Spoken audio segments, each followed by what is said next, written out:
Berangkat dari pengalaman pribadi nih Kak Ja. Kemarin bulan Maret tanggal 13 istri ada sakit. Karena nggak mau membebani, dia pakai BPJS-nya. Dari jam 8 dia sampai sana, sampai saya jam 12 di sana, belum ada ditangani. Nah di jam 5 subuh itu mungkin perawatnya kurang atau seperti apa, nanti mungkin Bang Mansur bisa menjelaskan. Infus itu udah kosong, malah darah istri saya yang udah naik ke atas gitu. Loh ini berarti nggak ada alarm atau pengingat atau apa nih kan gitu.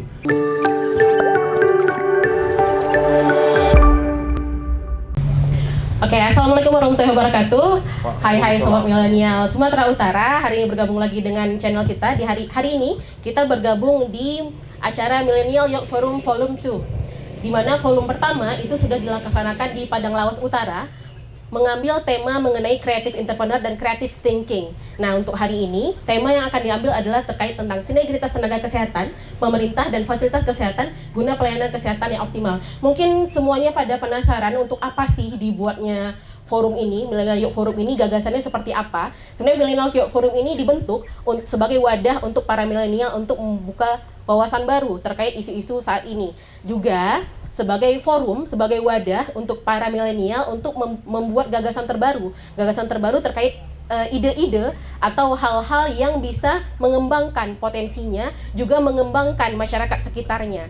Nah, oleh karena itu hari ini terkait dengan tema ini kita hadirkan 3 narasumber. Hari ini ada Bang Firmansyah selaku inisiator dari Millennial Youth Forum ini sendiri dan Ketua Sapma PP Sumatera Utara. Kemudian ada Pak Mahsur Al-Haskiani selaku Ketua Persatuan Perawat Nasional Indonesia Sumatera Utara. Yang terakhir ada Dr. Rudi R. Sambas selaku Ketua Persatuan Dokter Umum Indonesia Sumatera Utara. Kita mulai aja nih, mulai dari Bang Firman nih, mungkin bisa say hi Bang. Okay.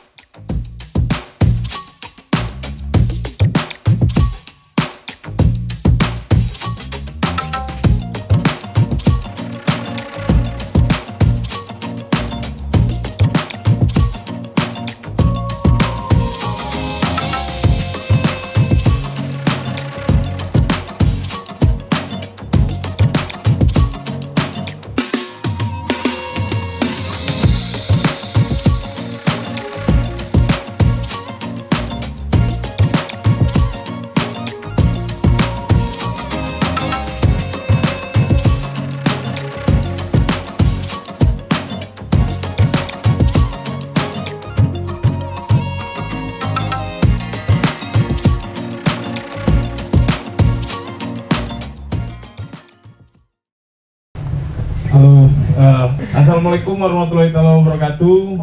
Selamat sore, salam sejahtera untuk kita semua. Pertama-tama saya ucapkan terima kasih kepada Kak Cut Aca sebagai moderator yang baru hari ini kita lihat kalau dibikin channel ini ternyata luar biasa. Ya, Masya Allah. Punya banyak kawan-kawan, ya kan? Ada tim yang banyak. Yang saya hormati juga abang kami Dr. Rudi R. Sambas selaku Ketua Persatuan Dokter Umum Indonesia. Yang kami hormati juga Bang Mansur selaku Ketua PPNI yang telah menyempatkan hadirnya untuk hadir di Cangkok Coffee dalam acara Millennial Youth Forum ini yang volume kedua, yang dimana kata moderator tadi memang ini adalah volume kedua. Yang pertama kemarin kita dengan kawan-kawan sudah mengadakannya di Paluta. Ini yang kedua, berangkat dari pengalaman pribadi nih Kak Ja. Jadinya kemarin bulan Maret tanggal 13 kebetulan istri ada sakit. Sakit, setelah itu kita bawa ke rumah sakit yang gak usah kita sebutkan lah namanya, ya kan? Nanti harus bayar sponsor ya Bang ya kalau disebut. Iya, takutnya kena sponsor sih kan. Iya, makanya.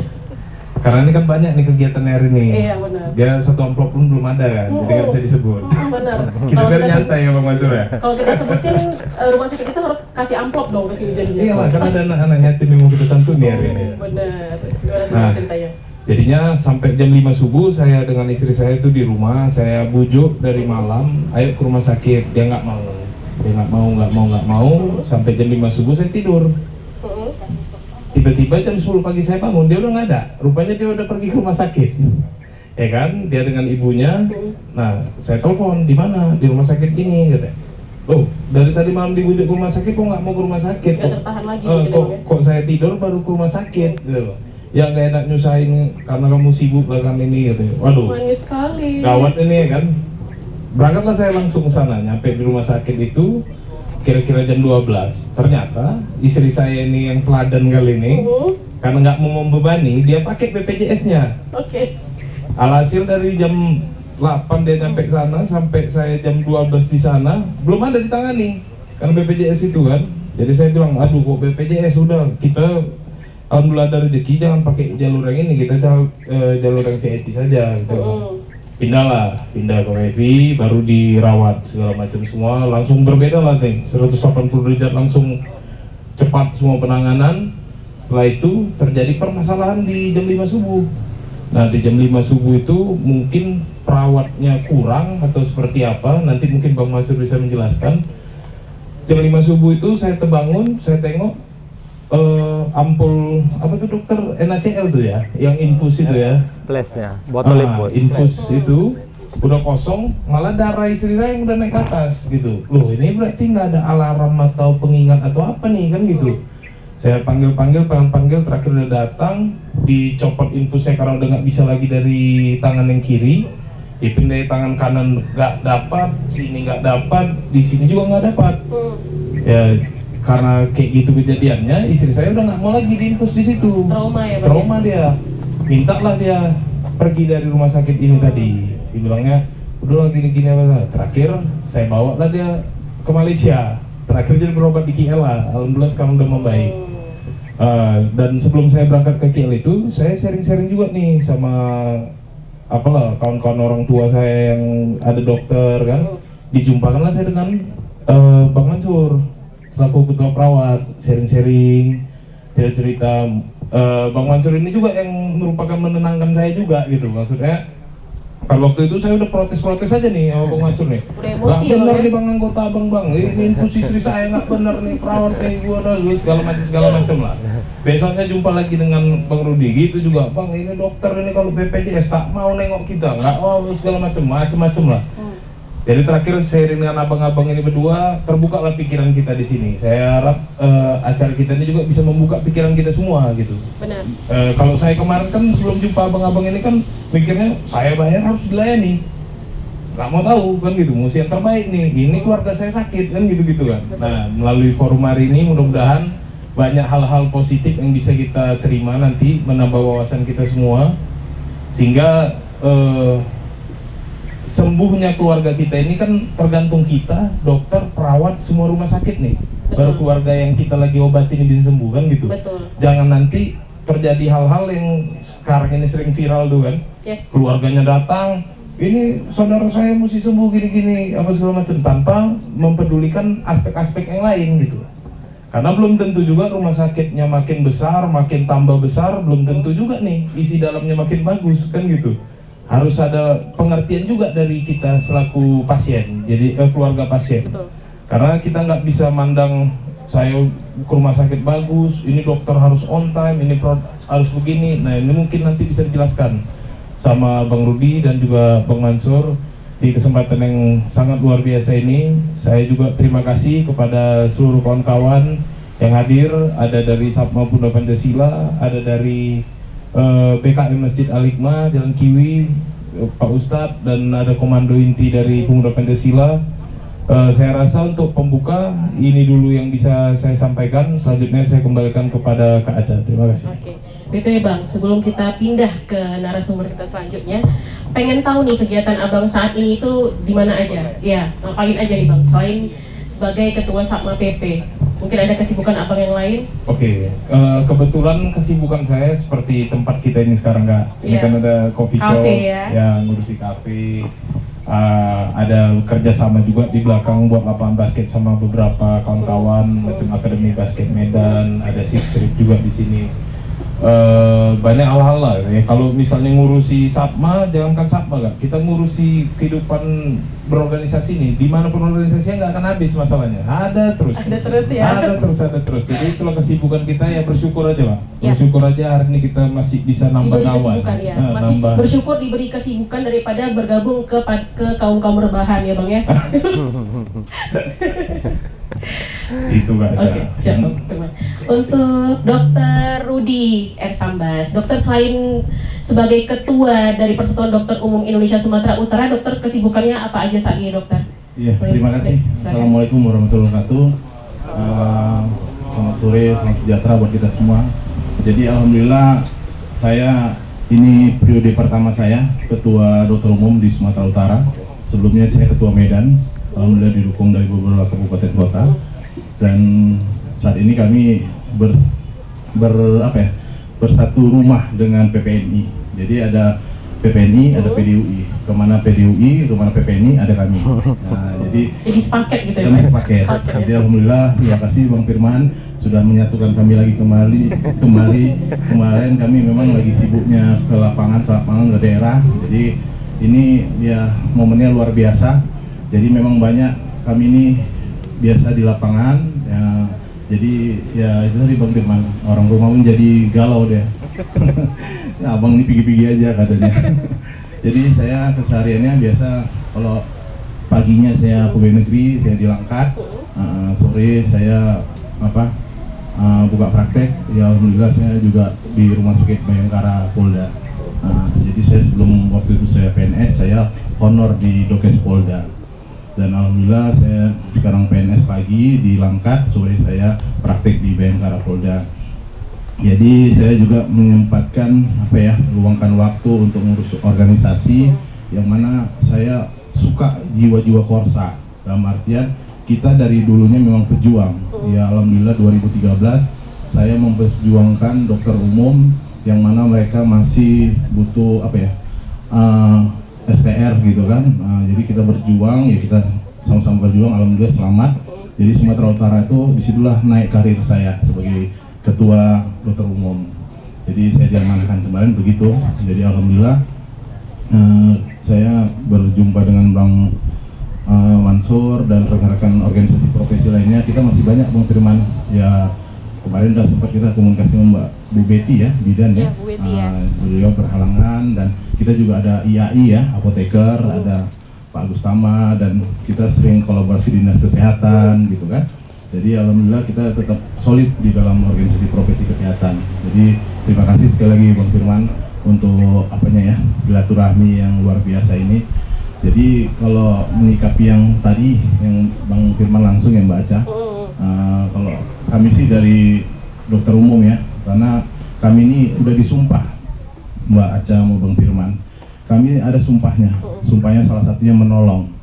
Apapun suku, agama, rasnya kami tetap akan menolong. Walaupun itu ibaratnya ya mengancam diri kami sendiri pun kami akan menahan ibaratnya serangan itu, supaya kami untuk menolong orang itu ya harus ikhlas gitu.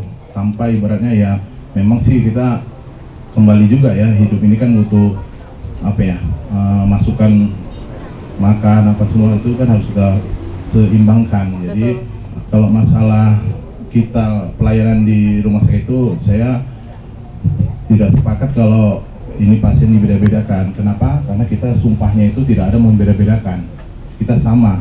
Jadi masalah mau BPJS mau honor ya alhamdulillah macam saya ya tidak untuk kemungkinan ya kami di rumah sakit itu harus maksimal, karena pasien kita harus edukasi dan keluarga juga kita edukasi. Bapak, Ibu, saya dokter, saya harus sampaikan ini pasiennya begini-begini, jadi mohon sabar saya bilang, karena kita harus ada pemeriksaan lanjut dan ini akan kita konsul lagi ke DPJP. DPJP itu dokter spesialis kami gitu. Jadi dokter umum ini garda terdepan. Jadi dokter umum bersama perawat itu harus bergandengan tangan terus di Betul. Baik, itu aja untuk dari saya sementara. Terima kasih. Apalagi baca. Terima kasih dokter. Ah. Lanjut ke ini, garda terdepan selanjutnya. Siap. Garda terdepan selanjutnya itu ada dari perawat yang selalu jadi kambing hitam. Setiap ada apa-apa selalu ini perawatnya nih, perawatnya nih, perawatnya nih. Sebelum saya tanya soal perawatnya Pak, saya nanya soal Bapak dulu lah. Pak Iya. Masur sekarang sibuk apa nih Pak? Kegiatannya apa aja selain jadi ketua di PPNI Sumur? Ya, terima kasih Mbak Aca. Kalau kesibukannya masih tetap, tentunya yang utama itu menjalankan profesinya sebagai seorang perawat. Oke. Karena sudah mungkin jadi takdirnya, sudah garis tangan. Walaupun cita-citanya jadi petani, tapi sekolah perawat, akhirnya ya menjalankan profesi sebagai seorang Tetap perawat. petani Pak, petani Iya. amal jadinya Pak. Iya. Namun Petani paham. sehari-harinya juga menjalankan dagang tentunya. Iya, oke. Walaupun profesi perawat, tapi kompetensi yang banyak saya ikuti di bidang teknik. Jadi pekerjaan saya itu masih berhubungan dengan rumah sakit, walaupun teknik, tapi instalasi gas medik tentunya. Jadi Oke. masang-masang instalasi oksigen yang ada di rumah sakit dan nurse call system serta pemasangan lantai vinil di rumah sakit. Begitu juga bukan hanya di organisasi profesi di PPNI, tapi banyak juga mengurusi organisasi-organisasi kemasyarakatan yang lain. Begitu juga organisasi-organisasi di bidang-bidang usaha kami sesuai dengan bidang kegiatan kami sehari-hari. Menanggapi apa yang disampaikan Pak Firman tadi, Mbak Aca, masyarakat ini mohon maaf selalu seolah-olah memojokkan kesalahan itu adanya pada perawat. Betul Pak. Kayak saya Memang, bilang tadi ya kan Pak. iya. Selalu perawat yang ini. Karena kan memang garda, kalau bilang garda Iya. paling depannya itu siapa? Sebenarnya Iya. perawat. Perawat yang begitu pasien datang yang lain pertama kali pasti perawat sebelum akhirnya Iya. merujuk ke dokter umumnya kan, yang masangin infus, Iya. yang lain segala macam itu pasti perawat. Jadi memang perawat ini yang pertama kali ketemuin, yang melayani lama segala macam, jatuhnya ya perawat terus yang disebut salah. Ada nggak apa klarifikasinya Pak terkait hal tersebut? Ya, namanya garda terdepan Iya. dan sumber daya manusia kesehatan yang paling banyak dan 24 jam berhadapan dan melayani pasien. Tentunya sorotan masyarakat itu pasti kepada perawat. Betul. Kalau profesi yang lain mungkin hanya 1 menit, 2 menit sudah selesai. Mungkin ada profesi yang lain hanya mengambil darah, habis ambil darah selesai. Dia lanjut berurusan dengan mesin. Ada yang profesi yang lain mungkin hanya untuk menyampaikan cara minum obat dan obat apa yang akan diberikan, apa efek sampingnya. Hitungan menit juga akan selesai. Betul. Begitu juga profesi yang lain juga hanya memeriksa kondisi fisik si pasien dan kondisi lain-lainnya, kemudian menjelaskan kondisi pasien, hitungan menit juga akan pergi juga. Tapi kalau perawat ini, sejak pasien itu datang ke rumah sakit, sampai pulang, dan bahkan sampai meninggal dunia, itu di tangan perawat. Otomatis kalau kita banyak bersentuhan langsung dengan masyarakat, pasti seolah-olah kesalahan itu akan tertimpa ke kami, profesi seorang perawat. Tapi kami perlu menyampaikan kepada teman-teman sekalian, begitu juga masyarakat luas, janganlah kami dianggap itu seolah-olah membedakan dalam memberikan pelayanan. Ada isu yang mengatakan kalau pasien BPJS itu melayaninya setengah hati, kalau bayar sepenuh hati gitu ya. Nah, ini juga tidak baik dan tidak benar. Setiap perawat itu waktu dia dinyatakan tamat kuliah, dalam hal ini di saat dia di judisium dinyatakan lulus sebagai seorang perawat, ataupun saat dia di wisuda, itu seluruh perawat itu sudah mengucap sumpah. Itu juga sudah diatur di dalam Undang-Undang 38 tahun 2014 tentang keperawatan. Setiap perawat yang sudah menjalankan pendidikan itu harus mengucap sumpah. Dan butir pertama di dalam sumpah perawat itu adalah, saya akan membaktikan hidup saya untuk kepentingan kemanusiaan tanpa membeda-bedakan kesukuan, keagamaan, golongan, aliran politik, jenis kelamin dan sebagainya. Jadi sumpah ini sudah melekat kepada seorang perawat. Tidak mungkin ada seorang perawat yang membeda-bedakan pelayanan kepada pasiennya, karena mereka sudah mengucapkan sumpah itu. Dan kalaupun masyarakat merasa ada mungkin seolah-olah perbedaan pelayanan itu, kita kembali kepada sistem. Perawat itu bekerja di fasilitas pelayanan kesehatan, baik bekerja di rumah sakit, di klinik, dan sebagainya. Jadi mereka, kalau yang namanya perawat itu bekerja di satu institusi, mereka pasti mengerjakan sistem yang ada di rumah sakit tersebut. Oke. Sudah sistem, sudah sebaik manakah sistem yang dibangun oleh rumah sakit tersebut? Karena apapun yang dilakukan oleh seorang perawat ataupun tenaga kesehatan lain di rumah sakit itu, maka itu menjadi tanggung jawab pimpinan rumah sakit, bukan tanggung jawab pribadi. Itu sudah diatur di Undang-Undang Rumah Sakit Nomor 44 Tahun 2009. Jadi rumah sakit itu sudah punya standar prosedur operasional, sudah memiliki sistem dan sebagainya. Tentu siapapun yang bekerja di rumah sakit tersebut akan melaksanakan sistem ataupun protokol yang sudah ada. Jadi mohon kepada teman-teman, begitu juga kepada masyarakat luas, agar tidak ada stigma yang menganggap ada perbedaan pelayanan dari seorang perawat ataupun tenaga kesehatan lain, membedakan pelayanan yang akan diberikan kepada pasien BPJS, pasien yang tidak mampu, yang tidak jelas statusnya, apakah BPJS atau terlantar dan sebagainya. Ini tidak benar. Tapi mari kita lihat kira-kira apa yang terjadi di saat ada komplain masyarakat tersebut. Kami dari organisasi profesi perawat, dalam hal ini Dewan Pengurus Wilayah Persatuan Perawat Nasional Indonesia Provinsi Sumatera Utara, menyambut baik apabila ada kritik dan saran permasalahan-permasalahan perawat yang ada di Sumatera Utara. Karena ini adalah tanggung jawab kita bersama, bagaimana memberikan pelayanan terbaik kepada masyarakat kita. Kita merupakan masyarakat Sumatera Utara, kita pelakunya melayani pemberian kesehatan, kemudian kita juga yang akan dilayani, bukan hanya masyarakat umum, tapi kami perawat juga akan dilayani oleh perawat. Tentu ini adalah tanggung jawab kita bersama, bagaimana untuk memajukan pelayanan kesehatan kita di Sumatera Utara. Seperti yang disampaikan Pak Firman tadi, karena kurang puas dengan pelayanan yang beliau terima, akhirnya pergi berobat ke luar negeri. Betul. Jadi di sini juga kami sampaikan, perawat ini bekerja ini sudah tamat kuliah, sudah uji kompetensi, sudah kompeten, sudah memiliki kemampuan, sudah memiliki surat tanda registrasi, artinya dia sudah terregister di negara ini, kemudian mereka punya surat izin praktek untuk melaksanakan praktik profesionalnya.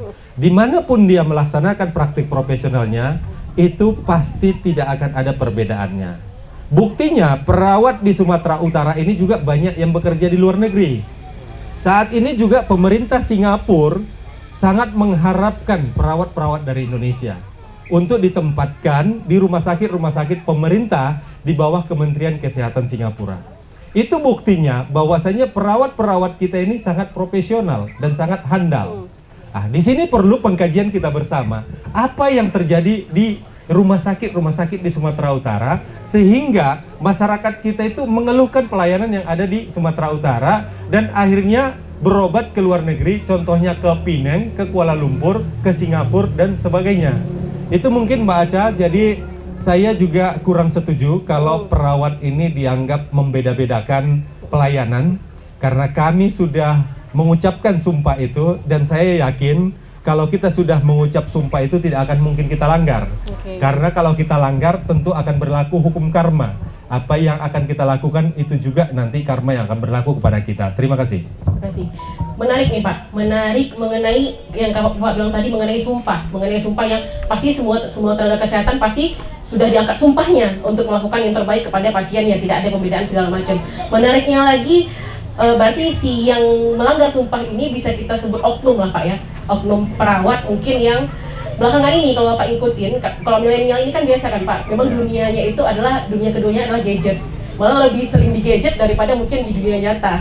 Dan belakangan ini ada viral mengenai perawat, ada 3 oknum perawat, saya sebut oknum ya Pak ya, 3 oknum perawat yang mungkin nggak tahu lah ini dia buat konten itu cuman untuk konten semata atau memang benar dia melakukan seperti itu. Yang kontennya itu mungkin akan kita tampilkan juga. Kontennya itu adalah mengenai ketika disebutlah sama resepsionis ini yang datang pasien BPJS katanya gitu.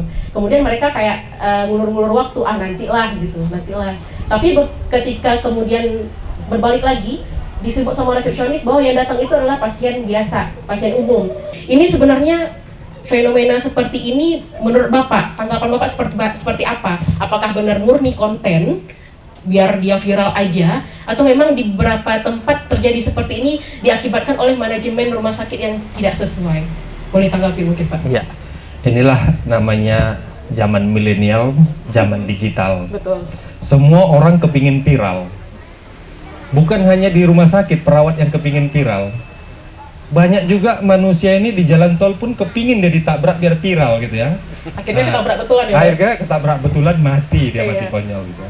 Jadi saya belum tahu dan belum menelusuri apa yang terjadi dengan konten tersebut. Seperti apa yang saya sampaikan tadi, tidak mungkin ada perawat itu membeda-bedakan pelayanan. Apa sih untungnya dia membedakan pelayanan kalau ini pasien BPJS, ini pasien yang bayar gitu? Justru itu yang mau kami tanya Pak, apakah ada perbedaan sebenarnya? Tidak mungkin ada, karena mereka juga akan digaji sesuai dengan proporsinya. Sesuai dengan gaji yang mereka terapkan. Tidak ada insentif apabila mungkin pasiennya membayar 50 juta, perawatnya dapat 5 juta. Nggak ada. Dan belum saya temukan rumah sakit di Sumatera Utara ini seperti itu. Kalau pasien BPJS nggak ada insentifnya gitu. Kalau pasiennya nanti bayar 100 juta, insentifnya 10 juta. Belum ada saya temukan, Pak. Jadi tidak mungkin ada motif seorang perawat membeda-bedakan pelayanan seperti itu gitu. Jadi perlu kita kaji saat dia mungkin mengucapkan kata seperti itu, apa yang terjadi? Seperti Mbak Aca sampaikan tadi, apakah ini hanya untuk semata-mata konten biar viral? Karena masyarakat Indonesia ini kalau ada yang aneh-aneh dalam arti kata kontroversi, itu lebih cepat ngetopnya daripada orang baik gitu ya. Nah, inilah perbedaan masyarakat Indonesia. Mungkin itu Mbak Aca. Oke, terima kasih Pak Mahsur untuk tanggapannya. Kemudian terkait sama dokter umum nih Pak, atau mungkin secara general ini ya, terkait kasus viral lagi. Karena kan memang kita bentuknya ini untuk wadah klarifikasi lah Pak ya, katakanlah ya, untuk supaya kita nggak terhitung gibah nih. Kita kan nggak suka gibah nih, ngomongin di belakang. Bagus kami langsung nanya ke orangnya langsung, ke praktisinya langsung.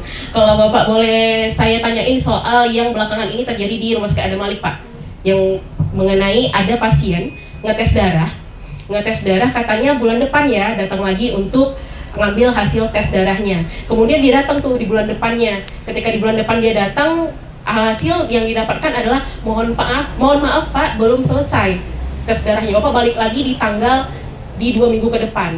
Sementara si pasien ini kemudian memviralkan hal tersebut. Kenapa? Karena dia merogoh kocek yang sangat dalam untuk bisa datang ke rumah sakit. Ada 400.000 yang harus dia rogoh biayanya untuk kemudian ke Adam Malik. Nggak mungkin dong dia bolak-balik. Hasil mungkin supaya cepat diviralkan lah. Ini rumah sakit Adam Malik, masa pelayanan BPJS seperti ini? Cek darah 1 bulan belum selesai. Menyatakan belum selesai, tidak ada informasi sama pasien. Gimana gini pelayanan? Beredar di media sosial video pasien BPJS kecewa dengan pelayanan Rumah Sakit Adam Malik Medan pada Rabu 29 Maret 2023. Pada video singkat, unggahan pemilik akun Instagram @sumatratalk menunjukkan seorang pria yang tengah komplain lantaran hasil uji cek darahnya tak kunjung keluar. Hal itu bermula saat dirinya melakukan pengecekan darah pada 27 Februari 2023 lalu. Dan petugas menjanjikan hasilnya akan keluar sebulan setelahnya. Berasal dari domisili yang cukup jauh, membuat pria itu meminta nomor yang bisa dihubungi kepada petugas agar nantinya bisa dipastikan lagi sebelum berangkat dan tak sia-sia kedatangannya sekiranya hasil tes darahnya belum juga keluar. Namun petugas tak memberikan nomor yang bisa dihubungi dan mengatakan pria itu hanya perlu datang langsung ke rumah sakit sebulan kemudian. Sesuai dengan yang telah dijanjikan, pria tersebut pun kembali ke rumah sakit untuk mengambil tes darahnya pada 28 Maret 2023. Namun alih-alih mendapat hasil tes darah miliknya, petugas malah memintanya untuk kembali lagi pada tanggal 1 April 2023 mendatang lantaran hasilnya belum selesai. Hal itu tentu saja membuat pasien kecewa. Pasalnya, pria tersebut telah menempuh jarak yang cukup jauh dari Desa Kuala Tanjung, Kecamatan Sesuka, Kabupaten Batubara menuju Medan. Perjalanan yang memakan waktu sekitar 4 jam dan menghabiskan ongkos sekitar Rp400.000 itu diketahui membuatnya mau tak mau harus mangkir dari kerjaan demi mengambil hasil tes darah.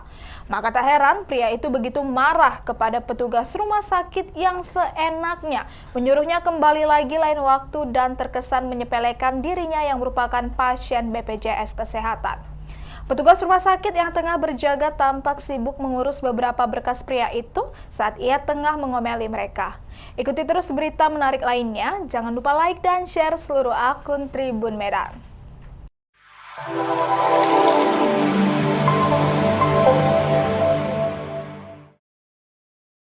Ada nggak Pak tanggapan mengenai hal tersebut? Kalau memang tidak, apakah itu karena lagi-lagi karena dia pasien BPJS ataupun memang murni manajemennya yang berantakan, manajemen rumah sakitnya? Baik, terima kasih Mbak Cha. Jadi kalau masalah lab atau hasil darah ini kan ada prosedur. Jadi biasanya kan pasien datang itu diperiksa dulu vital sign oleh perawat, baru nanti datang dokter umumnya, anamnesa semuanya. Habis itu dokter umum mengambil sikap cek darah. Habis cek darah, pasien pasti akan menunggu sebentar. Biasanya itu rumah sakit yang biasa kita tahu kan, menunggu nanti dikabari. Jadi kita tetap edukasi, sabar ya Bapak Ibu, kita harus cek darah, saran dokter. Jadi setelah darah itu keluar, biasanya itu nggak lama sebetulnya. Tapi ya kalau masalah yang viral itu saya pun kurang paham juga kenapa bisa berbulan-bulan. Mungkin ada pemeriksaan darah khusus, ya kan? Yang mana memang pemeriksaan darah khusus ini memang terbatas atau memang apa ya, harus konsultasi dulu ke DPJP atau spesialis supaya ini segera ditangani atau pemeriksaannya kita butuhnya cepat, karena itu kan apa kita ya, pendukung kita supaya kita mengetahui misalnya pasien ini DBD, kita curiga nih DBD sama tipus atau tipoid, demam tipus itu hampir mirip gejalanya, menggigil, demam, naik turun, itu udah mendekati. Tapi dari hasil darah kita tahunya nanti dokter umum bisa mengindikasi oh ini DBD, jadi kita tinggal konsul ke DPJP atau spesialis penyakit dalam. Tapi kalau masalah yang lama tadi itu saya sih berharapnya ya pihak rumah sakitnya yang mengklarifikasi, karena kami dari organisasi profesi apalagi dokter umum kami maunya itu cepat, karena kami harus melaporkan ini ke spesialis supaya cepat penanganannya. Itu sih Mbak Aca. Jadi kalau kami berharap sih ya kepada masyarakat kalau bisa itu dikomunikasikan ke pihak manajemen dulu kan dan pihak rumah sakit, jadi biar jangan bolak-balik. Memang sih lumayan juga kan luar kota masuk ke kota Medan ini ya transport itu lumayan. Jadi saya sih menyarankan di awal itu udah diedukasi dari pihak rumah sakitnya, diedukasi bahwasannya ini pemeriksaan darahnya khusus atau memang sabar, ini butuh waktu gitu kan. Itu kan butuh nomor kontak telepon gitu, mungkin bisa miskomunikasi di situ sih saya prediksinya baca. Ya, harusnya gitu ya Pak ya, harusnya dimintain nomor handphone aja terus dikabarin tenggat waktunya udah nyampe, udah ada atau belum, jadi nggak perlu bolak-balik ya. Gimana nih Bang Firman, selaku pemuka masyarakat lah Bang nih, menanggapi hal-hal yang udah disampaikan sama Dr. Rudi dan Pak Mahsur tadi mengenai bahwa nggak serta-merta nakes lo yang salah, bisa jadi itu adalah dari manajemen rumah sakitnya yang menuntut nakes ini supaya berlaku seperti itu ya Pak ya. Gimana tuh Bang? Karena Abang sendiri nih kan pengalaman kemarin. Mudah-mudahan pengalaman saya ini banyak mewakili masyarakat di luar dan pertanyaan saya ini membantulah pertanyaan masyarakat yang di luar jangkauan ini ya. Iya betul. Pertama dengan Bang Mansur dulu Bang.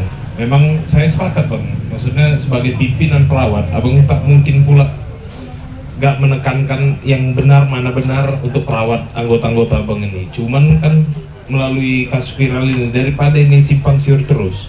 Berarti memang manajemen rumah sakit yang membedakan antara BPJS sama nggak BPJS gitu. Contoh misalnya gini, saya punya rumah sakit nih Bang, ini misalnya gitu. Saya punya rumah sakit, saya punya 10 perawat. Nah, 6 perawat saya gunakan untuk yang tidak BPJS. 4 perawat kalian urus yang BPJS. Kenapa? Karena saya takut nih kalau orang-orang yang punya duit atau orang punya status ini masuk nggak dilayani dengan baik. Jadi saya safety. perawatnya 6 untuk yang jalur ini. Kalau BPJS udah lah, ini BPJS ini udah pasti nggak ada kukunya, ini udah 4 orang aja. Nggak apa-apa lama kan nggak bisa buat apa-apa.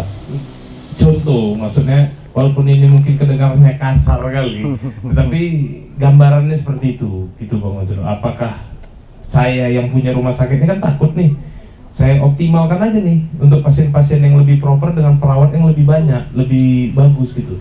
Yang tidak proper pasiennya ya kita kasih aja nih perawat-perawatnya lebih sedikit gitu. Bukan kita ada bilang ada perawat yang pintar dengan enggak, tapi kuantitinya. Nah, untuk yang di jalur umum kita kasih 10 perawat, untuk jalur BPJS kita siapkan 4 aja supaya nggak banyak kali bayar gaji perawat. Ramai kali perawat nanti takutnya rugi rumah sakit kita. Nah misalnya gitu, itu Bang Mansur. Nah mungkin ada tanggapannya Bang Mansur? Maksud dari pertanyaannya ini mengenai ini Pak, yang tadi Bapak bilang kan bahwa ini bukan karena perawatnya, tapi manajemen rumah sakit yang seperti itu. Titik poinnya ini adalah kendala-kendala apa sih Pak yang dihadapi oleh perawat saat ini? Baik itu perawat yang di rumah sakit atau perawat yang di klinik atau perawat yang ada di tempat lain. Kendala-kendala saat ini yang ditemui oleh para perawat itu apa sebenarnya dalam hal melayani masyarakat? Inilah Pak Firman, Mbak Aca, yang namanya perawat ini adalah profesi yang unik. Unik. Ya. Jadi kenapa saya bilang unik? Saya yakin tidak semua orang kepingin jadi perawat. Hanya orang-orang yang memiliki panggilan jiwa melayani lah yang bisa jadi perawat. Tepat, setuju saya. Nggak mungkin banyak orang kepingin mengurusi orang yang menderita. Jadi dari dasar itu sudah pasti tidak akan mungkin seorang perawat itu membeda-bedakan pelayanan. Karena dia sudah memang panggilan jiwanya untuk menjadi seorang perawat. Kemudian dia sudah tahu yang dia urus itu orang yang menderita. Menderita kesakitan dan menderita berbagai hal. Berbeda dengan profesi-profesi yang lain, kepingin melayani yang happy-happy, yang sehat-sehat. Di situ uniknya. Kemudian perawat ini juga multi talent. Semuanya perawat itu serba bisa. Apa aja tuh Pak misalnya? Bisa juga menyanyi. Oke. Nah, menyanyi dalam hati. Kalau saya dalam hati. Oh, dalam hati. Baru mau saya suruh nyanyi, Iya. Pak. Intermezzo saja. Oke, boleh Pak. Kenapa saya bilang multi talent? Coba bayangkan mulai kalau teman-teman ini datang ke rumah sakit, apakah pengalamannya pernah dirawat di rumah sakit, berobat, atau bawa keluarga. Sejak dia di IGD itu sudah ketemu sama perawat. Yang menegur, yang menyapa pertama pasien dan keluarganya itu pasti perawat. Kemudian yang mengurusi administrasinya pasti juga perawat.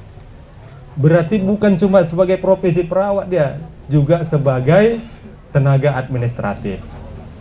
Begitu pasien itu juga lapar atau nampak haus, sesak, perawatnya juga menjadi koki lagi, menyiapkan makanan dan minuman untuk si pasien. Begitu juga nanti kalau pasien-pasien, mohon maaf, BPJS. Kalau BPJS itu ada jaminan di sana. Artinya kalau dia masuk, benarkah ini pasien BPJS, diurus dulu jaminan BPJS ya. Mungkin Pak Firman sudah merasakan hal itu. Nah, begitu dia nanti ACC dari manajemen untuk jaminan BPJS-nya, baru akan dilanjutkan untuk program-program ataupun yang lainnya. Jadi kalau harapan Pak Firman atau bayangan atau inovasi lah atau apalah ide Pak Firman, kalau ada di IGD itu mungkin 7 tempat tidur, 4 tidur untuk yang masyarakat umum yang membayar, 3 untuk BPJS, saya rasa itu juga tidak mungkin. Perawatnya ini Pak? Iya, karena kan dia di dalam satu zona. Oh. Dalam satu zona. Jadi kalau nanti datang pasien, itu kan kita tidak tahu nanti dia pasien BPJS atau pasien umum. Oh, berarti nggak dibedain ya? Nggak mungkin dibedakan, karena memang perawat itu juga sudah disumpah dari awal tidak akan membedakan. Pokoknya kalau datang ke IGD itu pasti dilayani. Akan dilakukan langsung anamnese, kemudian akan dilakukan pemeriksaan fisik. Pemeriksaan vital sign-nya, mulai dari tekanan darah, temperaturnya, nadinya, dan sebagainya. Itu sudah terus dilakukan. Itu sambil nanti dilakukan anamnese. Waktu anamnese itulah nanti ada wawancara. Di sanalah baru muncul siapa nama, umur, ibu punya BPJS atau tidak. Di situ baru muncul. Tapi perawat itu pasti sudah langsung melayani. Betul. Di tempat tidur. Jadi saya rasa juga tidak akan mungkin kalau dibuat perbedaan-perbedaan seperti itu. Cuma mungkin yang perlu kita perhatikan bagaimana untuk memperbaiki sistem pelayanan di fasilitas-fasilitas pelayanan di rumah sakit ini. Betul, Pak. Kalau masyarakat kita sebenarnya yang dikeluhkan itu kalau keluar negeri juga kita merasakan pasti kalau yang namanya lagi banyak pasien pasti antrian panjang. Nah, mungkin harus disesuaikan dengan jumlah SDM perawatnya dengan jumlah kunjungan pasien.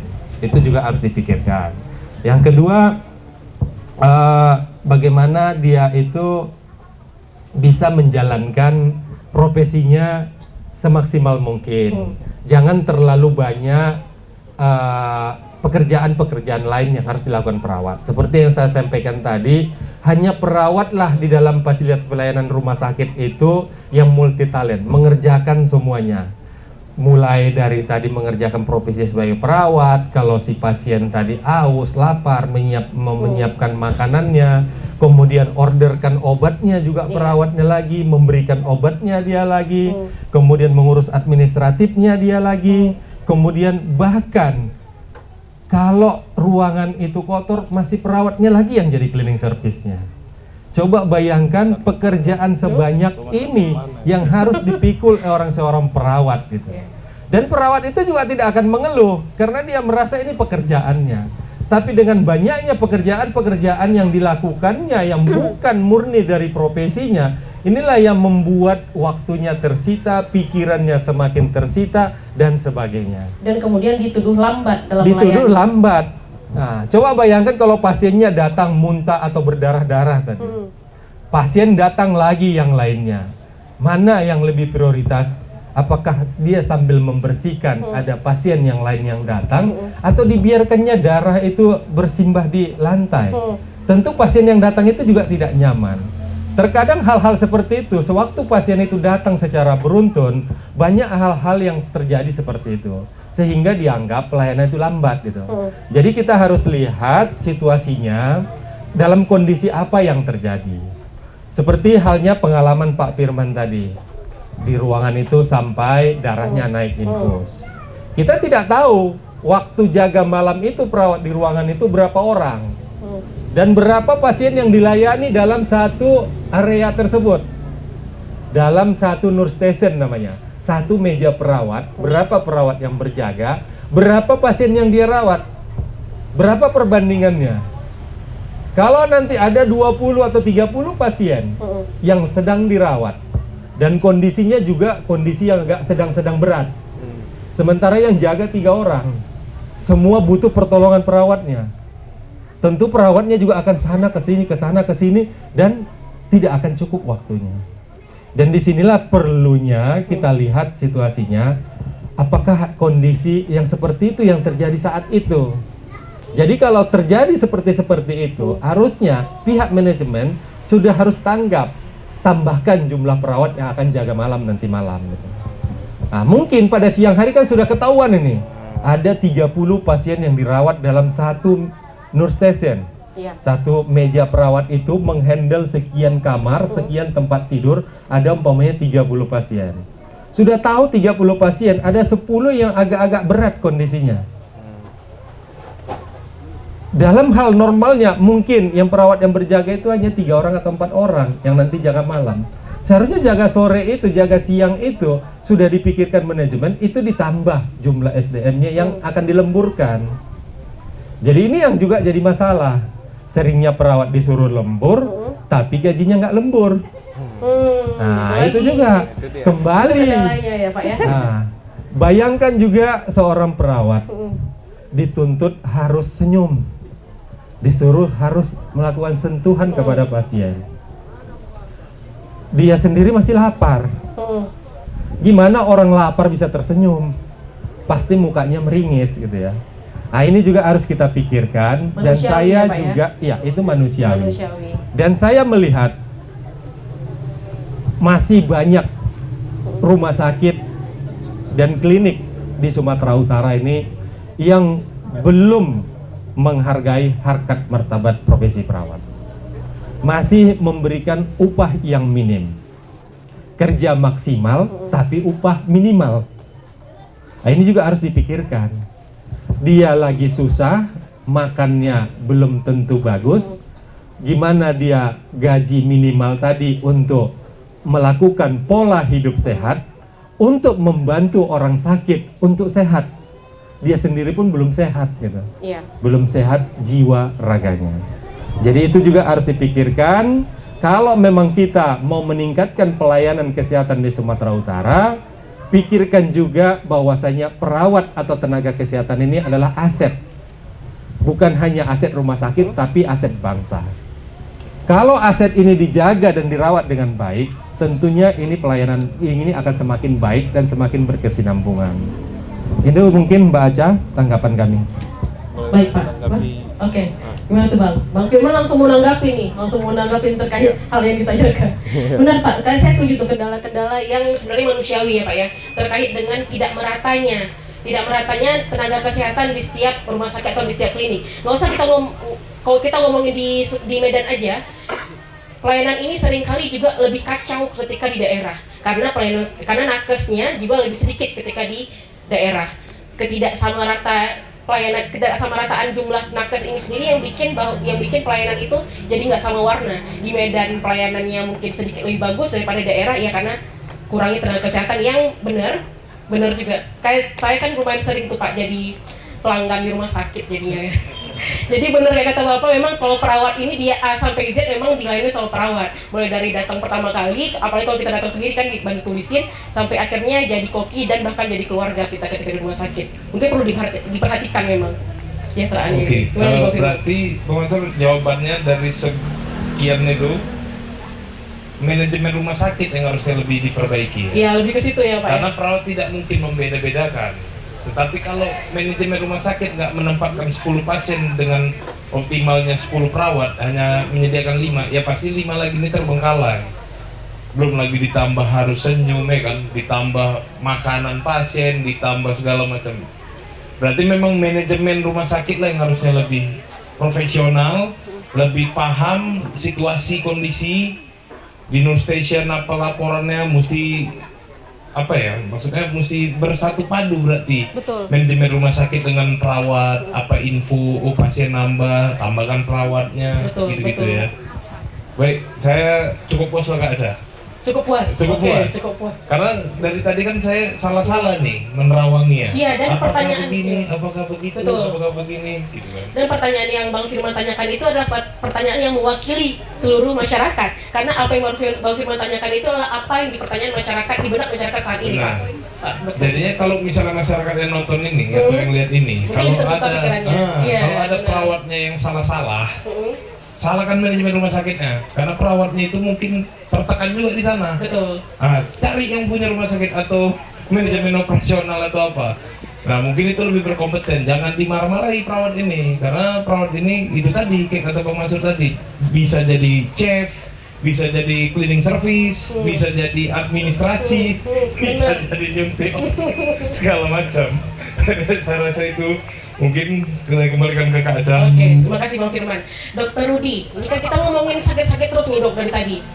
Supaya nggak ada masyarakat yang ngerasain sakit itu, berarti kan masyarakatnya harus sehat, ya kan? Supaya nggak lebih banyak yang ngerasa dibeda-bedain, dan perawat juga dan dokter juga mungkin nggak ngerasa kok banyak kali sekarang orang sakit, ya kan Pak?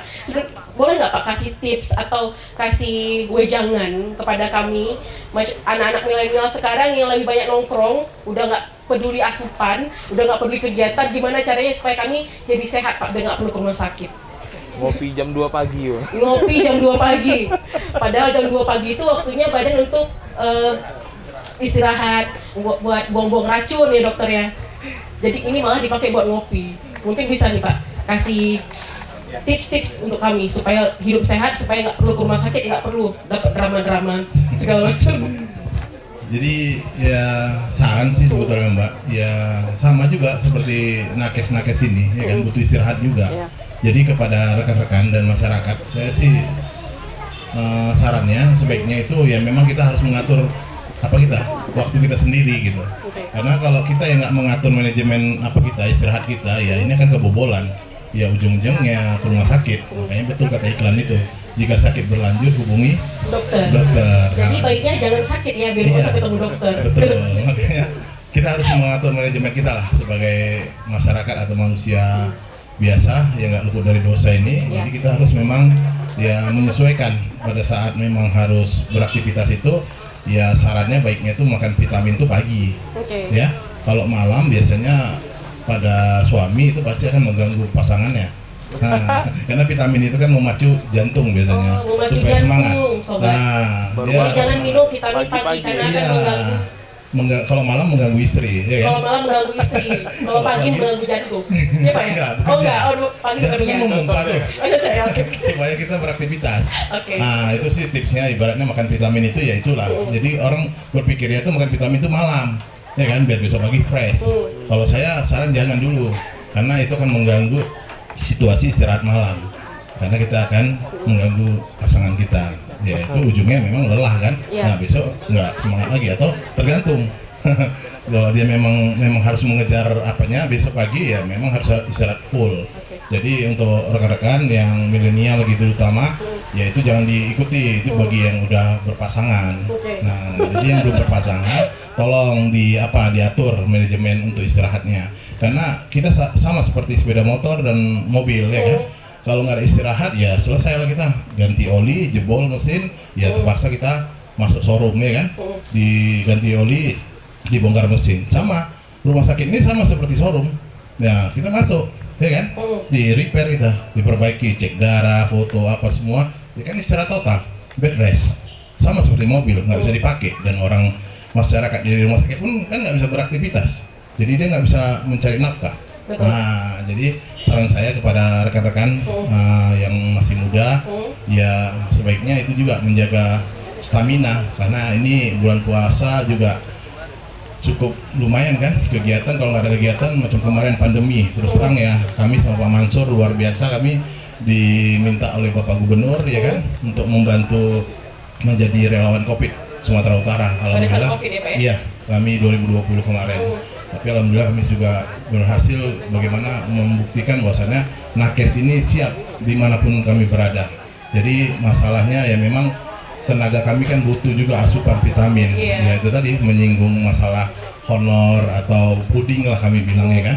Kami juga butuh gitu. Karena nakes-nakes ini kan beda tempat kerjanya, dan kita juga dituntut untuk membayar pajak, untuk membayar listrik, air, semua kan kami harus membayar itu. Sementara ya sesuai tadi honor kami gimana ini masalah kesejahteraan kami kan butuh apa juga ya, puding ibaratnya untuk anak istri atau untuk kegiatan kami sehari-hari itu. Iya, layaknya manusia biasa lah. Nah, jadi ya itu tadi saya kembali ke pemerintah supaya perhatikanlah kami, ya kan. Kami tidak mungkin membeda-bedakan masyarakat Sumatera Utara karena kami udah ada sumpah. Kalau sumpah kami langgar ya siap-siaplah hukuman balik ke diri kami masing-masing. Ya, jangan main-main sama sumpah. Iya, itu benar. Makanya saya sepakat.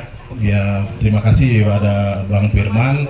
Ini wadah yang luar biasa untuk menyampaikan juga aspirasi kami. Bahwasanya kami itu tidak bisa membeda-bedakan apa ras, agama dan apa sukunya. Kami tetap melayani dan garda terdepan kami tetap jalani.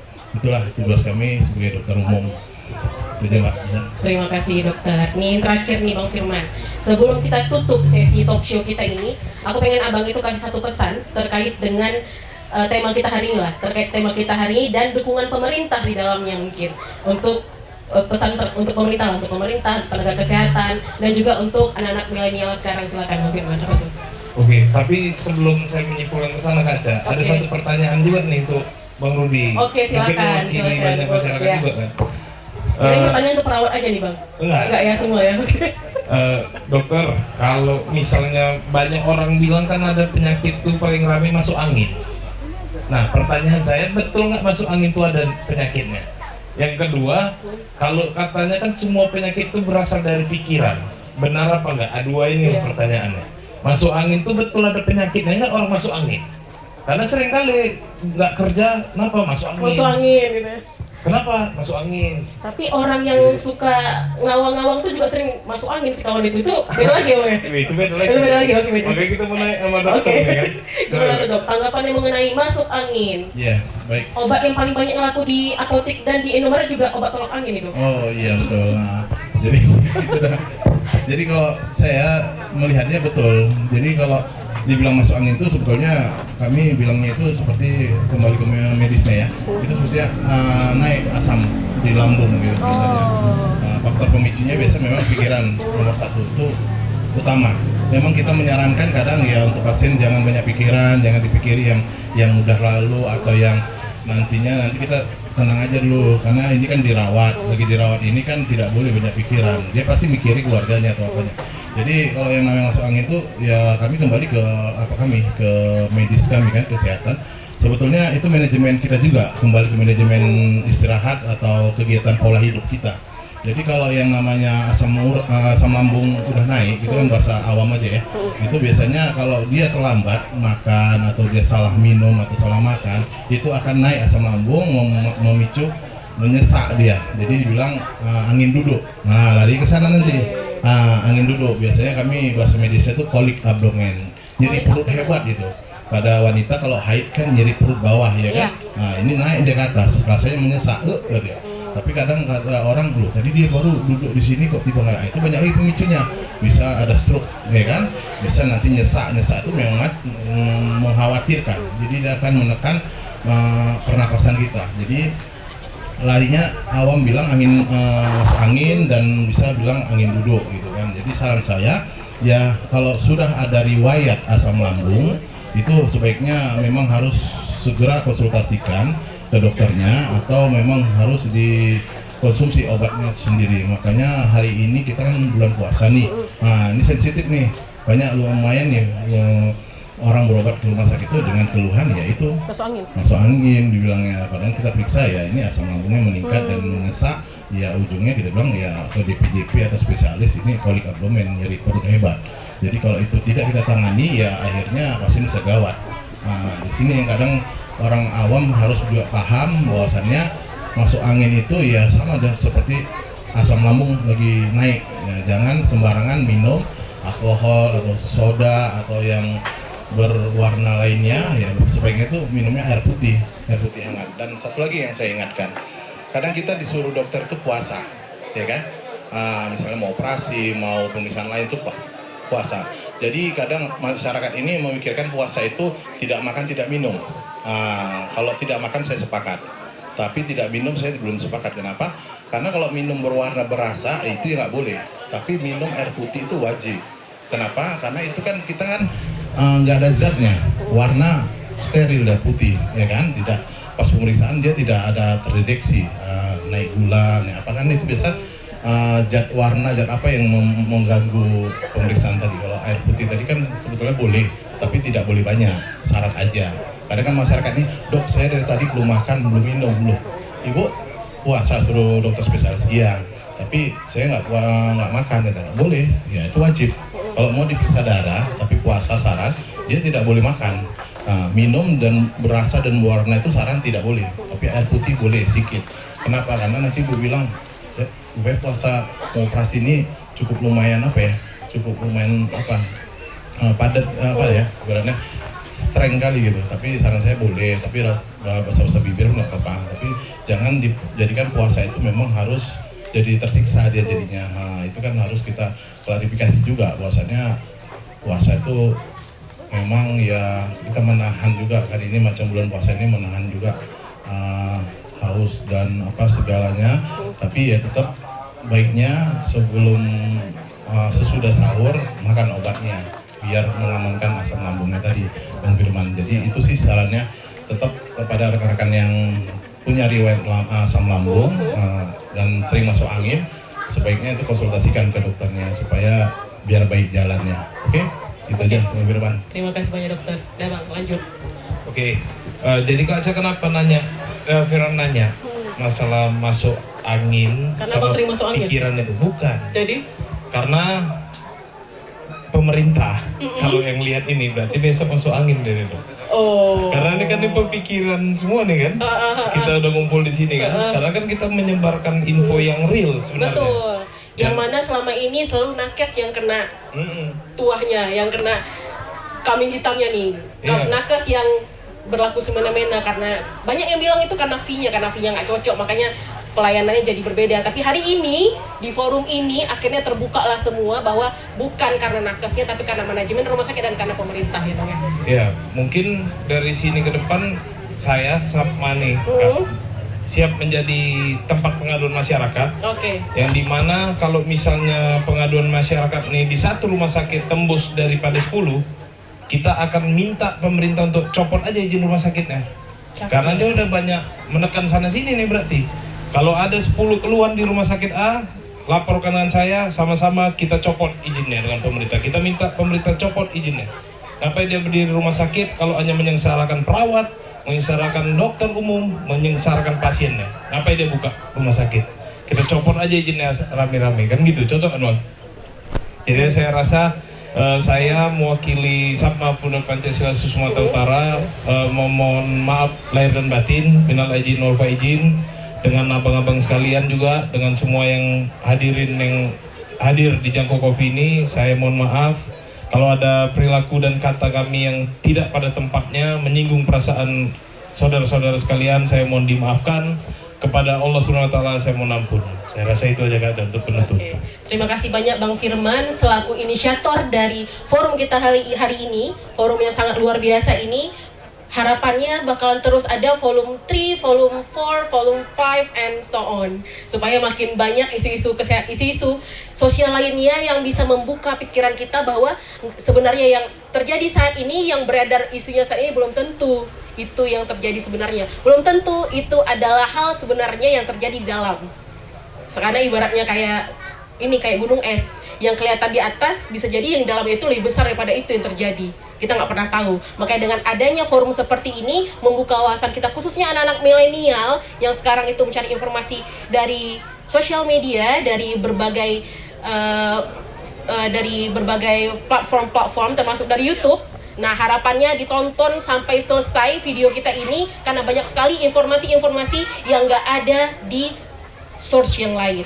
Kita mengucapkan terima kasih banyak kepada Dr. Rudi untuk kesediaannya untuk hadir, untuk buka wawasan kami, juga untuk bapaknya perawat Sumatera Utara, Bang Maksur. Makasih banyak untuk membuka wawasan kami, membuka pikiran kami mengenai hal-hal real yang terjadi di lapangan saat ini. Semoga forum kita hari ini membawa berkah untuk semuanya, menjadi amal jariah untuk kita semua, dan sampai jumpa di Millennial Youth Forum Volume 3 untuk isu dan judul yang lebih menarik lagi. Nah, terkait hari ini dengan jadwal, dengan waktu yang sangat terbatas, harusnya di sini ada sesi tanya jawab semuanya. Tapi karena waktu yang terbatas, kita alihkan aja sesi tanya jawabnya itu di kolom komentar YouTube kita. Silahkan di drop pertanyaannya di situ, bakalan dijawab oleh Dr. Rudi mungkin nantinya, oleh Pak Mansur juga, dan mungkin oleh kita semua. Demikian, sampai jumpa di Millennial Youth Forum Volume 3 selanjutnya. Assalamualaikum warahmatullahi wabarakatuh.